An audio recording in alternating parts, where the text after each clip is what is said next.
about is how to solo stepping outside the normal root, third, fifth kind of soloing that we tend to do, to try and come up with something a little more unique and maybe a little more colorful. Now, it's easy to get lost when we start talking about this because, again, if we take a step back from this whole soloing thing, when we first start learning how to solo, most of the time, we don't understand anything. So we're just landing on everything, right? We're just moving around inside a shape that we learn and we're just trying to make something sound musical.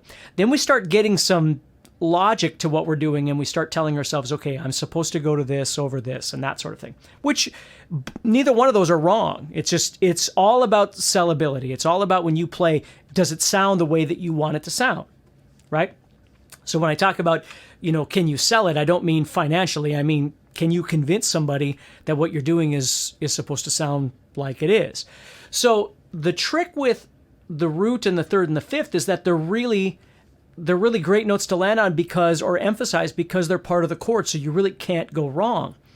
The downside is over time, they tend to become a little bit stale if you don't ever do anything else. And it's not that you have to understand all of your music theory or something to step outside. You don't. You need to explore a little bit. So if we take like an A minor chord, for instance, this chord progression that that I was jamming over at the beginning of this is A minor and F. That's it. So the question I have to ask myself is, well, what scale am I going to use? And can I visualize these chords to some degree on the fretboard? Or do I know my theory enough to where I can see all the notes of the A minor chord, the A, C, and E, and the F, A, and C of the F chord across the fretboard? Whatever it is for you, okay? But let's just say you don't know all of that stuff, and maybe you know your A minor pentatonic. Or you know your A minor diatonic, A aeolian, for instance. So you're doing A natural minor.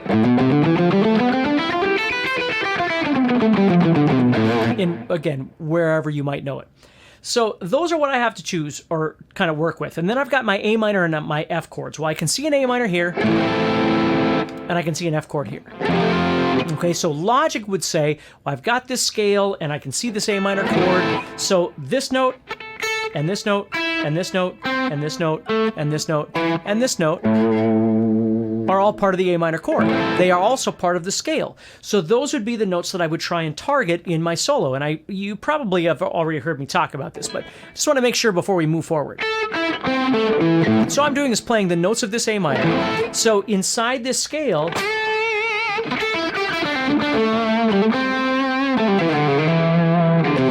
those are the notes I'm trying to kind of target. Then the F chord comes up. Well, I have an F down here. So now I've got that I can visualize, but it's outside this position right here. Now, that's okay as long as you can see the position that you're supposed to be in down here. Otherwise, you can't really make the two work together, okay? So what I try and do is I try and kind of visualize them both in the same position. So let's say we are looking at F as being right here, okay? So there's kind of a cage chording system if you've never heard of that before. So I'm playing 8, 7, 5, 6, 5. And you can play the whole thing, but the point is I can see it. So I can see this A minor chord sitting here, and I can see this F chord sitting here. So when I go to solo, I can emphasize any note of this A minor shape while I'm playing my scale, whatever scale I'm using. And when the F chord comes up, I can visualize this and emphasize any of those. So let's see how that sounds.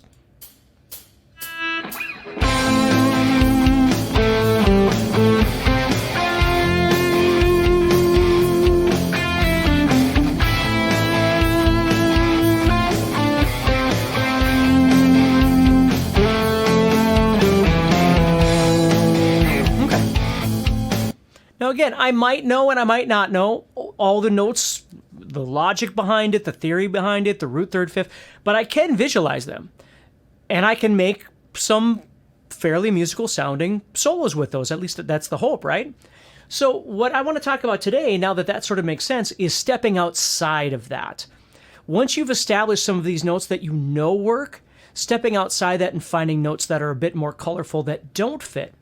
So if you do know your theory, I'm going to say this anyway, and if you don't stress about it, but the chord is made up of the 1, the 3, and the 5 of the scale, root, third, fifth.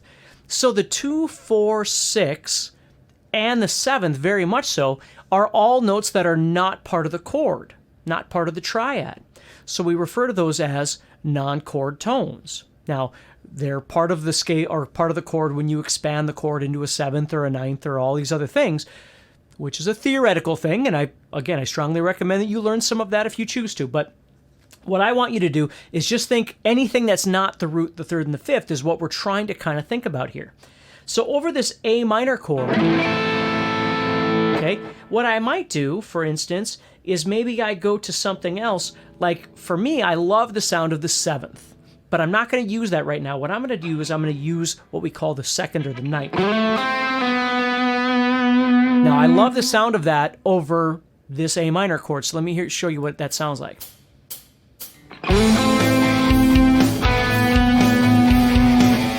Okay, now I'll just resolve the F as the F comes around back, so you can kind of hear what that sounds like over that A minor. So here we go.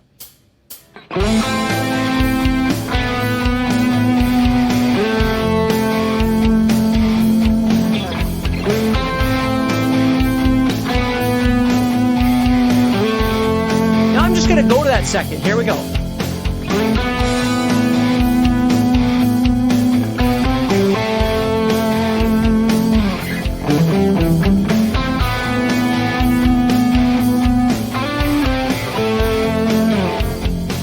So even though it's not part of the chord, it actually sounds quite nice, doesn't it?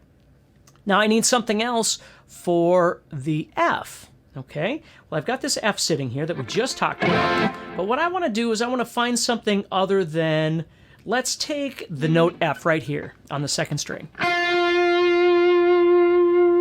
which is a nice sounding note for sure, but what I'm going to do is I'm actually going to go to the E right before it, which is actually going to be the seventh of my scale if I know that, and if I don't, it's okay. Again, I'm just stepping outside the normal notes, right? So here I go.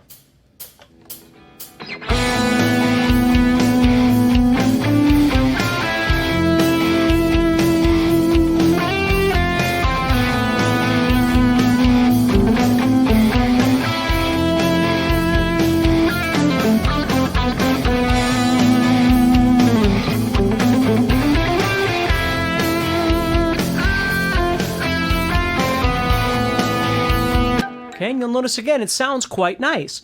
Now, I don't want to spend my entire time always being outside the triad, the root, third, fifth, or the shape, right, that you can visualize. But it is nice to be able to take some of those notes, whether you're emphasizing them a lot or just a little bit, to break up the monotony of always just landing on the right notes, right? So that's something to think about a little bit when you're playing.